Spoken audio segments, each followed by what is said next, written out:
Hi, I'm Shaka Hislop, and you're here at Extra Time TV. Check the mic and make sure it sound right, boys. Ladies and gentlemen, welcome to a special edition of Extra Time TV. This is Andre Sooklal, and we have a very special guest with us today.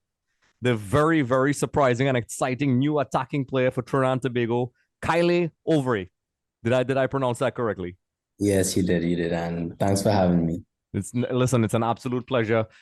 Folks, before we get straight into the interview, be sure to like, subscribe, comment in the comment section below, follow us on Twitch, head over to extvmedia.com where we'll have extra content and interviews that you may not see here and lots of other secret things that are coming up, which you'll see on our Instagram. So let's get into it. So for anybody who's a fan of Trinidad and Tobago, it is absolutely not a surprise, seeing you perform the way you did in the last couple of games. But let's get straight into the questions.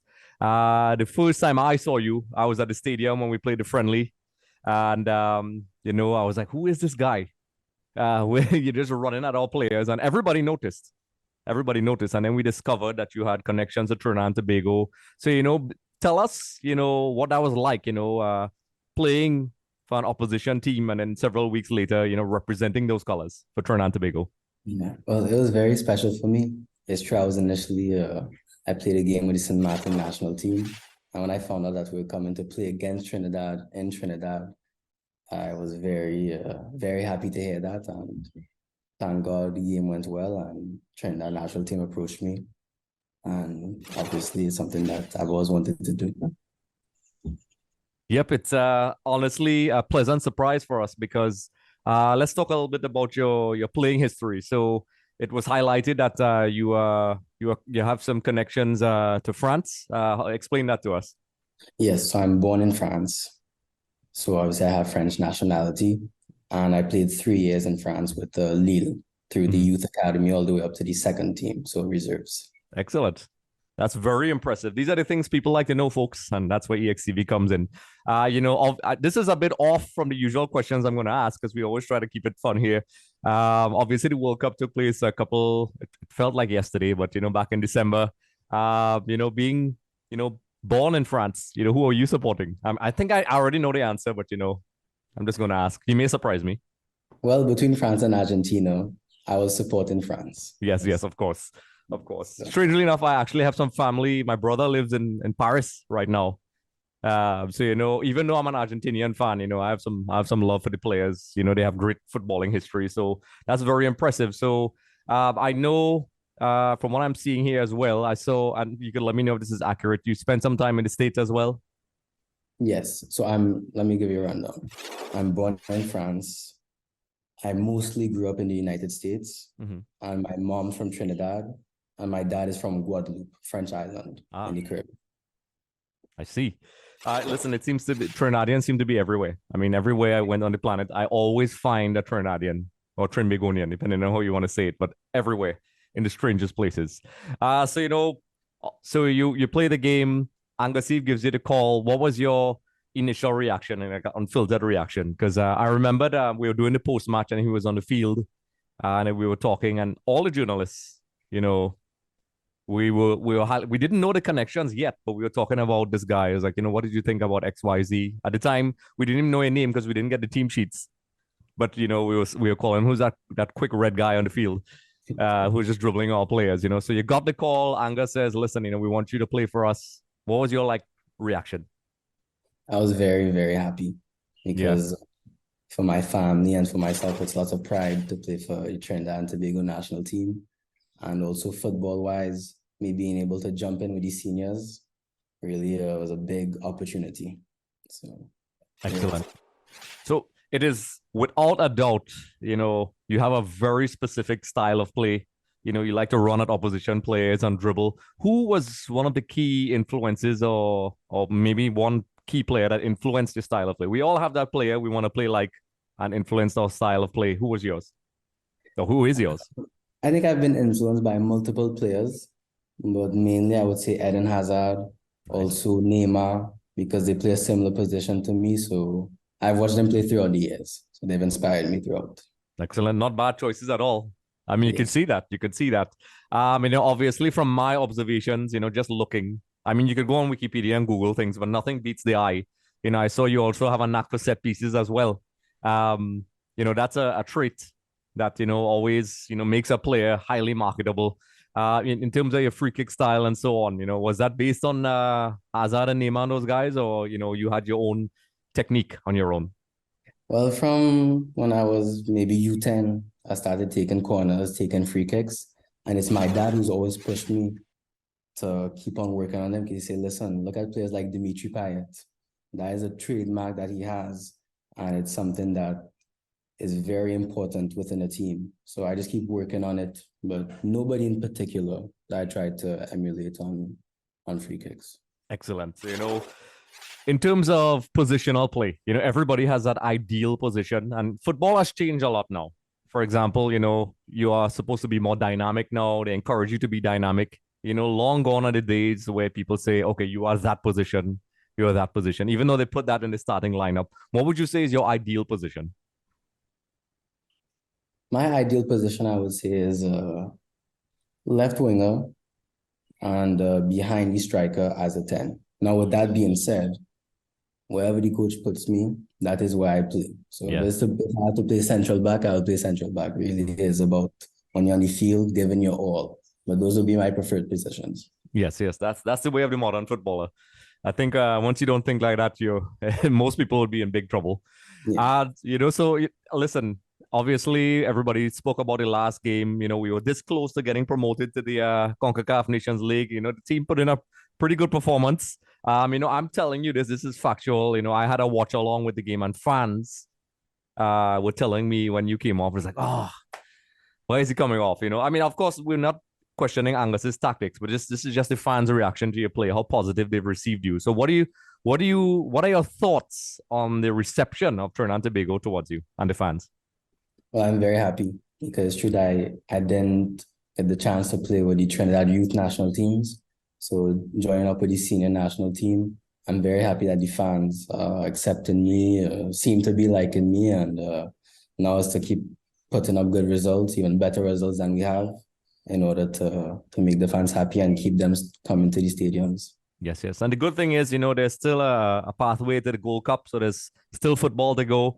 And then, there's a mouth-watering prospect people are talking about when Levi Garcia returns, Kevin Molino and yourself, having Telfer and those guys. It's pretty exciting to see all these young attacking players, including yourself.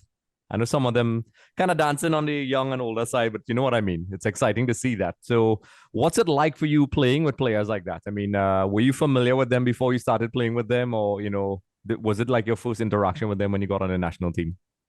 Well, as you said, Kevin Molino, Garcia, those guys were injured, so I haven't had the chance to play with them. But players such as Jovan Jones, also Alvin Jones, you have some veterans in the back. So with all the experience, it really helped me just, really gel with the rest of the squad, and I learned lots of things from them. So yes. Yeah. And from a career perspective, obviously football is a highly competitive arena to get into. A lot of people don't understand the kind of training and dedication required to make it. A lot of people just look at what they see on TV and Instagram, and they just look at this guy turning up, and they don't understand it's a full life choice. You are becoming an athlete, and it's not just something you do by the way. So, what do you think were your, key attributes to get you to where you are right now? What's made you, what key traits you would highlight in yourself that you would give to younger kids? Because there's a lot of them that look at the show, and sometimes they get a little disenchanted because they don't get the advice that they need, and so sometimes it helps some players like yourself and even the players you mentioned on the team to hear these things because they'll be playing in their community grounds and their schools, and they feel a little bit lost. So hearing it from guys like yourself would really help. So let's hear some advice. I think it's from a young age having lots of determination and building short-term goals, also long-term goals. Now, speaking for myself, I was very lucky to have my dad, who is a former professional football player. So he was able to guide me throughout and keep me on the right path. But it's about your determination and keeping those goals and being true to yourself. Yes, yes, that is very good advice, folks. And folks, obviously we'll try to do more interviews with players and so on. So you can let us know at EXTV, Extra Time TV TT at gmail.com if you have any questions for, Auvray, myself, or even other players. We could direct it to him and answer it next time. So another question, the business of sports. This is another thing that's often misunderstood. And it's just, once we have people out there, we try to help and spread that knowledge. I did a sport management degree. I've worked around franchise teams, but it's still an area that's not really understood. And we spoke off air briefly about sponsorship and working with different brands and respecting the contracts and so on. So for example, the business side of it, tell us what's that like for you, and like if there's any partners that you work with and things like that. The business side, I'm not very familiar. I tried to let my parents take care of that so that I could really focus on what That's happens. fine, yeah. But regarding sponsorship, I could speak a little bit about that. While I was playing in Lille, things were going very well for me, putting up good performances. I got a couple of call-ups to the France national team. And then that's when different brands started floating around me and getting interested in trying to get me to sign a contract. So that was how it worked for me. Yes, and I'm naturally, because I'm a fan of the French league. A lot of people poke fun at the French league. I don't know why, because they have produced some of the best talent I've seen in my life over the last 30 years. I mean, the French national team has always been performing well at international tournaments. They have been spread all over the planet throughout all the clubs, especially in the Premier League. And it's a league I greatly respect. I was actually, people will not believe this. I won't say I'm a fan, but I used to pay attention to the French league, which I was a kid, which I hate to say it. I would love to say it wasn't long ago, but it was a long time ago. I liked Monaco. You had players like Gallardo, who's an Argentine. I used to pay attention to PSG before they were the PSG they had now when Ronaldinho was there. And they had a lot of South Americans there, Heinze and so. Long time ago, as you said. Yeah. Oh my goodness, I just sold out my age there. I'll get my cane. But Pochettino was even at PSG as a player and things like that, 10,000 years ago. But one thing I would love to hear is your that upbringing with Lille, right? Is it? Yes, Lille. Yeah. What was that? You said you got called up to the French team a couple times. That must have been very exciting. Yes, it was. My 3 years in Lille were very special to me. I joined them when I was U16, so I spent 3 years from U16 to U19. So these are the prime academy years where everybody is battling, just fighting to be able to reach the next level, and the next level, and the next level. So it really taught me to be able to battle. And obviously the training is pretty good. So there's high intensity, high expectations, and it's a lot of work on the field, but also off the field, being able to manage different situations. So it helped me grow as a person overall. Yeah, in terms of the reason why I'm kind of highlighting on this point a lot, it's because there's no question that the developmental programs in different countries are different. But, particularly in Europe, they're very sophisticated with that. And, one of the things that Trinidad and Tobago is trying to work on is, to really raise the standard. And the coaches are trying, they're all doing their qualifications and so on. So, kudos to them. But what was it like, that transition from, all the stuff you learned in the French development? How has that helped you now in your current transition into Trinidad and Tobago's national team and so on? I feel that the level of the youth football being so high in Europe, that being able to transition with the senior national team with Trinidad was probably a little bit easier than it would have been had I not played in Europe, because I know what to expect in terms of the intensity. And obviously the senior level is even higher, but I felt that I was familiar enough to be able to adapt quickly. That's what I felt. And another thing, for those of you who don't know, I'm an analyst. I also worked with professional teams and even with the national team for a little while. And there's always something that I always stand by. For example, there was a time, there were certain physical traits that all coaches would look for depending on where you ask. You have to be a certain height, certain body weight, and you wouldn't even get a second look But now it seems that coaches are kind of wising up and looking at different characteristics and so on. Have you ever had to face that challenge, or was that, not an issue for you? I have faced that challenge many, many times, and I still do.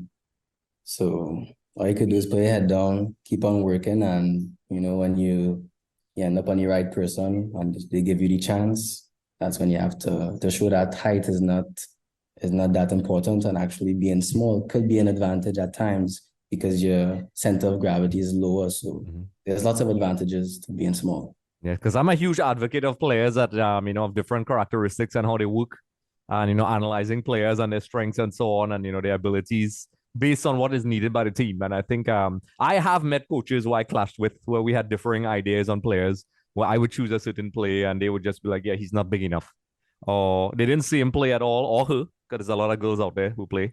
And it's something I still rattle with, but it's good to see players like yourself showing that you can do work with your attributes and it becomes strengths, and it's very good for people to see as well. One of our best players in Trinidad and Tobago wasn't the biggest guy in the world, Russell Atterby, Yes. very one of the I would say, even though people talk about Dwight York, I would still say he's probably the best player that ever came out of Trinidad and Tobago in terms of just pure talent. That's how good he was.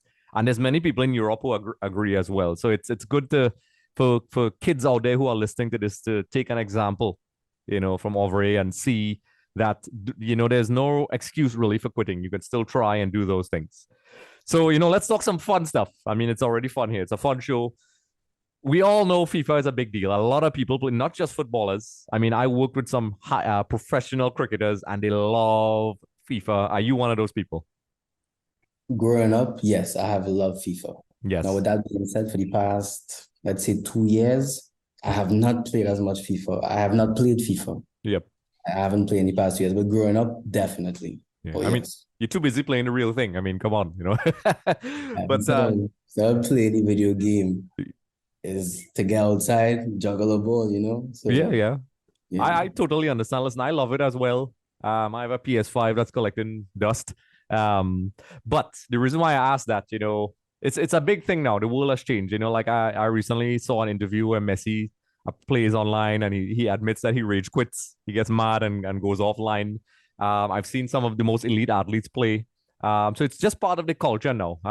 So, the reason why I asked that, do you have a particular favorite team you used to play with in FIFA?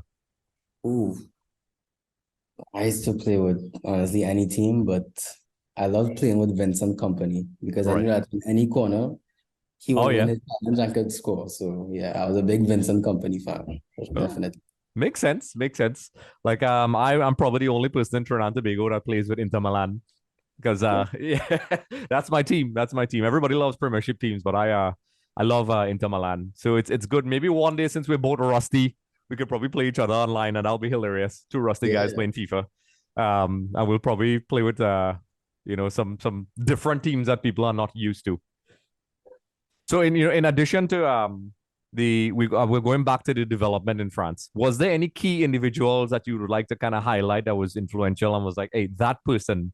I know you mentioned your dad, which is very good, but in the actual friend setup, who, if there was one or maybe multiple people that said that were really influential in your development. Many people have had influence. I know that's a hard one. Yeah, that's a hard one. Obviously, number one, say again, my dad, because he has treated me throughout the years and he still does. I'd have to shout out my coach when I used to play in Guadeloupe when I was under 15. He helped me understand the culture of running all the time, which is something I didn't understand before, but now I do. My U17 coach in Lille. The list goes on. So it would be hard to pinpoint exactly one person. No problem. So we're going to do something, it's a little bit unorthodox, where we just ask some like quick fire questions. It's fun. We do it to all the players, all the way back from past players to players like yourself and cricketers and so on, where we just ask a couple silly questions, quick fire questions, and you just answer. So I'll just, I usually do it pretty randomly. So the first one is, I'll do an invisible drum roll. Marvel versus DC. Who do you prefer? Marvel. Adidas versus Nike. Neither. I threw that in on purpose, to see whatever. International football versus club football. I know that's a tricky one. One needs the other. Yes, very clever. I like that. So this is a very Trini-esque question. Um, do you like doubles or roti? Yes. Yes. Oh, yes, the both. Repeat the question. Oh, doubles or roti? Doubles. uh, okay, and the final question, I'll ease you up a little bit. FIFA. I guess you kind of answered this question already, so I'll probably add in a bonus afterwards. But I was going to say FIFA or real life, but I think you kind of answered that question already. Real life. Yes, yes. And Cristiano Ronaldo versus Messi. Oh boy. I prefer Cristiano Ronaldo. Listen, nothing is wrong with that. That's your choice. So, folks, we just whipped out a bunch of questions. So we have a couple fun segments that we'll do maybe next time because there's only so much we could do. We have to try to keep the retention of the audience going and so on. We have this wonderful segment we do where we take players from FIFA, Trinidad and Tobago players, and we make the guest, which would be you, guess who they are. So we'll probably do that next time. It's absolutely hilarious. Only one person really did well. Everybody else did terrible. And I usually use old FIFAs. Like I did one with Kenwin Jones. I think he got 0. I did one with Keston Julian. Keston got all right, which is insane. I don't know how we did that. A whole bunch of people. So we'll definitely do that next time. So, just to wrap things up, we have the upcoming games coming up at Trinidad and Tobago. We still have a nice pathway to the Gold Cup. How are you mentally preparing for something like this? It's obviously a very big occasion with pressure because we're expected to get those results. So we just have to keep on preparing ourselves and be ready and get both wins in order to qualify. Right. And, in terms of obviously, you're not really new to Caribbean football because you obviously played, which interesting enough for 2 countries, which is an interesting experience. Not much people could really talk about that. This wasn't one of the scripted questions, but what was it like, knowing that you kind of represented 2 countries? How does that feel? Well, let me give you a timeline actually. Yeah. When I was under 15, I represented Guadeloupe. When I was under 16, I played for the United States. Ooh. Under 17, I played for France. And then senior, I played 1 game with St. Martin. And now I've been with Trinidad. So That's 5. Yes. Wow. And I love this because this shows you, this is very good for a lot of people listening to hear because people get discouraged very easily. With development and so on. And it shows, you had a very exciting pathway, which I think is exciting for maybe Angus and other coaches because having that experience playing all over the place is definitely an asset because you get to see different styles, different methodologies, and just the cultural, the ability to adapt to different cultures makes you a better person overall. In terms, you'll be able to blend in somewhere, when, I don't know, maybe when, whoever is coaching PSG decides to sign you in a couple of years, you'll be able to just walk right in there and be like, hey guys, what's up? But that's very interesting. So, let's talk about when you played for France. At what level that was? I'm guessing that would be what you level under 17. Okay. 17. And who was the coach at the time for that? It was Lionel Rouxel. Okay, right. Because right now the reason why I'm bringing up the under 17s, the U17 qualifiers are going on. For at least in South America. So I pay attention to all those levels of football. Even, Trinidad hosted the under 17 World Cup, God, this is where my age comes in. But back in the 2000s, that was very interesting. And, France had a very strong team.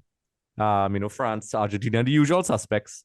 So, transitioning from France to all these different countries and then ending up in Trinidad must have been quite a unique experience, right?